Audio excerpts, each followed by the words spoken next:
episode 171 of the Volunteer Youth Worker Podcast. Welcome back. My name's Jeremy, hosting today's conversation. I'm a youth worker on the east coast of Canada in Moncton, New Brunswick. I've got Sid Coop, who is the executive director of the youth worker community with me. Sid, where are you coming to from today?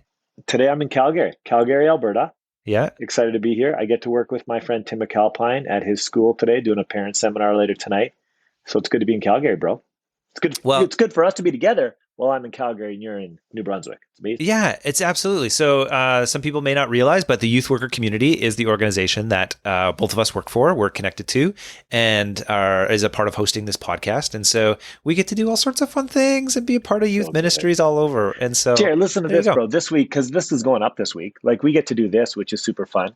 And then on the weekend, we're shooting to Ottawa to be a part of the Change Conference and do some training with youth workers there, which is what a privilege, for us to be a part of this community. It's just amazing. Love it. Yeah, the community youth workers across North America and beyond. I mean, it's fun. Yeah. So before we jump into today's conversation, which is a really fun one, we want to tell some stories or talk about one of the partners that we've had through this season of our ministry. So Rocky Mountain College is somebody that we've journeyed with for a number of years, actually, and they're wonderful friends and also partners in ministry, and probably good partners for lots of our youth workers listening if they would so choose. So fill people in, Sid, on who Rocky is, what they do, all that good stuff. Yeah, so Jared, we have a 2-year program called the Coalition for Youth Ministry Leadership. It's for doing a deep dive on youth ministry leadership development, especially if you're someone who's volunteering in a youth ministry and either you will really want to up your kind of game, level up as far as doing the youth work God's called you to, or you're going like, I think I'd like to do this full time, but I don't want to move my family to get an education. The Coalition for Youth Ministry Leadership is perfect. You get to come be a part of this organization while remaining in your local context doing ministry. Here's the win. We love our partnership with Rocky Mountain College because they will give you credit if you come to the Coalition, which is awesome. So you can get 2 full years of credit, 60 credit hours to go towards your BA. If you don't have a BA yet, which is fantastic. If you have a Bachelor of Arts.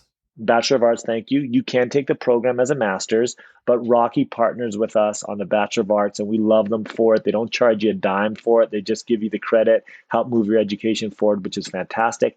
But the other thing we love about Rocky, Jer, is not only their partnership. Oh, let me just say this, by the way. We are onboarding new students for the Coalition for this year's cohort. So get in on it. First class you could jump in on would be January 1st with our friend Jeannie Mail. She's amazing. But I'm just saying you should consider jumping in, get a hold of us. There'll be info that you can hit to get to us. We'd love to give you that. The other thing, Jared, that we love about Rocky Mountain College is they have all sorts of great programs that you can access and download digitally, like do digitally online. And they have one on understanding and engaging the Bible, which is just fantastic. We love it, especially if you're a volunteer youth leader and you just want to do a little bit of a deep dive on like better understanding the scriptures and how to communicate those scriptures and work with them, et cetera, et cetera. Rocky Mountain College, we love them, and the program they do is great, and you should connect with them.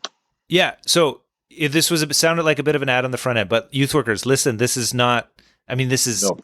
something important. This Bible course, like we have seen dozens of our youth workers go through it. Yeah, great reviews. So the link is in the show notes. It is a 8-week course. It's free. So this is a free course wherever you're at. 1 lesson per week. They say it takes about 2 hours to complete each lesson, but this is a deep dive on the scriptures. It's free for you. The link is in the show notes, all from Rocky. We're grateful for them. Let's get it. All right, let's jump into today's conversation. Welcome to the Volunteer Youth Worker Podcast. Youth ministries rise and fall on the volunteers. So we are here to encourage and equip you. Join the conversation as we tackle the practical questions you are asking so you can help the next generation know Jesus. All right, Sid, the question today is, how do you find more volunteers for your team? Now, this question is a lot of times one that we answer, we talk about with point leaders like the youth pastors or the ministry directors, but we've got volunteers listening. And here's what I want to say. There are volunteers listening that wish there were more volunteers on their team because they've got too many kids in their small groups, or they recognize that they need more adults in order for this to be a safer environment. And so they're walking around their community and there's so many kids that need someone who loves Jesus to walk alongside them. Come on, people. Or the fourth one is they've experienced God working in them in such a wonderful way. And they're like, this is living when I get to be doing something significant. My friends need to do something significant with their lives. So many reasons why. So many reasons. So, as volunteers, when you realize there should be more volunteers for your youth ministry team, what do you do, Sid? Yeah. First, number one, Jaron, you and I have talked about this so much, is we have this phrase that we're saying right now, and we say leaders own the gap. So when you see like this need, so you expect something, but you're experiencing something else, and you know there's something more, there's a gap there. We just say leaders own the gap, and they take steps to fill it. Volunteer youth workers, you are the most important leaders in your youth ministry. You know this ministry like as well as anyone because you're right in it. You experience things when program doesn't work, when there's not enough people, when you have too many kids to care the way you would love to care. And we just want to say like those feelings you have are great because you're such an important leader.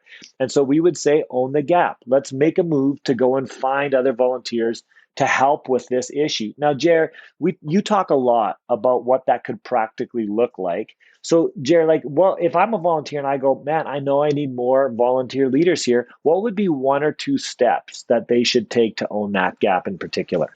Yeah, it's a great question. And it's really, really simple. And I know this is going to sound simple, but sometimes we just need the simplicity to kind of roll with it. So if you're going to own the gap and you're a leader, you're owning the gap, you're recognizing the need, what you're going to do is you're going to find some people. You're going to find some right people that you think should actually fill in this gap. So you're going to look in all sorts of different places. You're going to look around. Maybe if you're a part of a church, you're going to look at other people that attend your church.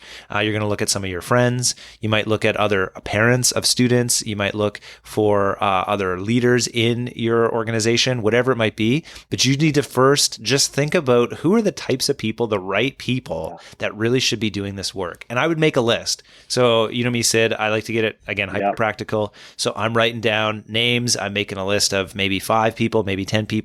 But before anything else happens, I'm thinking about who would I love to see kind of fill in our ministry in this way. And you know, Jer, it's really amazing how much credibility you as a volunteer have when you make the ask of another volunteer to come join you, because you're coming from a position of someone who's already sacrificing. Sometimes for us as a point leader, we go make the ask and that volunteer is kind of like, well, you don't even know what it is for me because you're asking me to add so many more extra hours or et cetera, et cetera. Mm-hmm. As a volunteer, you're there. You have all the credibility in the world. You're inviting them into something you're already experiencing and inviting them into community to do it together. So you have a lot of power and influence when you make that kind of an ask. Yeah. So that's the thing. After you find the people and you make a list and you know who would be great, you just go and ask them. You make that ask. Yes. It's a simple, because as the satisfied customer, you got to remember, like the reason that we are such a review culture right now, like you look on Amazon and it's reviews. Who are writing the reviews? Well, hopefully it's not bots. It's actually satisfied customers, other people who have purchased the product and they're like, yeah, this is worthwhile. We want to know from people who are just like us that their experience is a positive one. And so you can do that. You're volunteering. You've got your regular 9 to 5 or whatever else you've got going on in your world.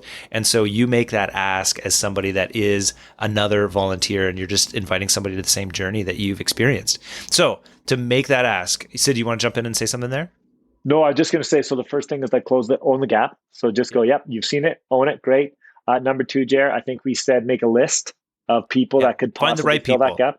Find the right people. That's a great thing. And Jared, as a volunteer, you know who you want to work with, right? Like you, first of all, know how important it is, what's at stake. So you get that, you feel that, you see it. So, and you know who you would love to, the kind of people you want to be on mission with together. So that's good. Find the right people.